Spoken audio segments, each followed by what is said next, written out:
Hello everyone, আসসালামু আলাইকুম। আশা করি সবাই ভালো আছেন। তো আজকে একটা ভিন্ন ধর্মী একটা ডেজার্টের আইটেম নিয়ে আসলাম। এটাকে আপনারা বলতে পারেন ডিমের পায়েস বা ডিমের জর্দা। এইটা চিটাগাংয়ের একটা রেসিপি, চিটাগাংয়ের মানুষরা এরকম বানায় আর কি।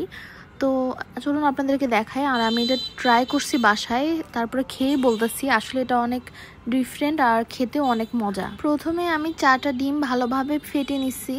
ফেটে নেওয়ার পরে এখন এগুলোকে স্ক্র্যাম্বল করে নিব ঘিয়ের মধ্যে। এটাকে এই 4টা ডিমকে আমি 3বারে বা 2বারে এভাবে করে নিচ্ছি।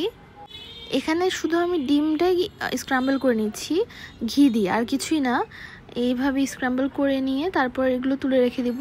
দেন আমি আরেকটা ব্যাচ দিয়ে আমি 2বারে ভেজেছি 4টা ডিম। ভাজা শেষ, এখন তুলে রাখছি। আর এইদিকে আমি দুধ জাল দিতে দিতে মোটামুটি ভালোই ঘন করে ফেলছি।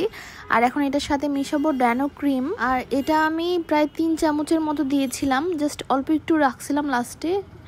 আর দেন আমি এটার মধ্যে একটা কনডেন্স মিল্কও মিশাচ্ছি। চিনি আলাদা করে দিব না, কনডেন্স মিল্ক দিলে বেশি মজা লাগে ডেজার্ট। তো কনডেন্স মিল্ক দিয়ে আমি যতটুকু মিষ্টি আপনারা খাবেন আর কি সেই অনুযায়ী। আর এই দুধের মধ্যে আমি 2টা এলাচ আর দিয়েছি দারচিনি। এভাবে আরও কিছুক্ষণ রান্না করব।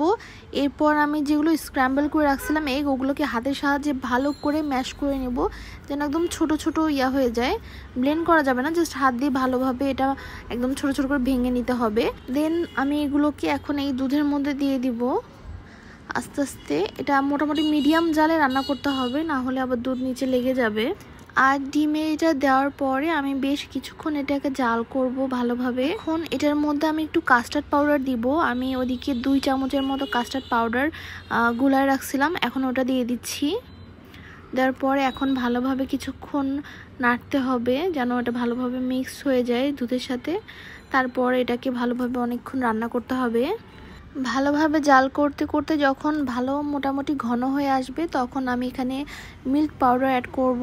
তারপরে আরেকটু জাল দিয়ে এটা অফ করে দিব। ঠান্ডা হয়ে গেলে এটা আরেকটু ঘন হয়ে আসবে পায়েসের মতো। তো এটাই ছিল ভিডিও, অবশ্যই ট্রাই করবেন আর আমাকে জানাবেন কেমন লাগলো। আজকের মতো এখানেই বিদায়। সবাই ভালো থাকবেন, সুস্থ থাকবেন। আল্লাহ হাফেজ।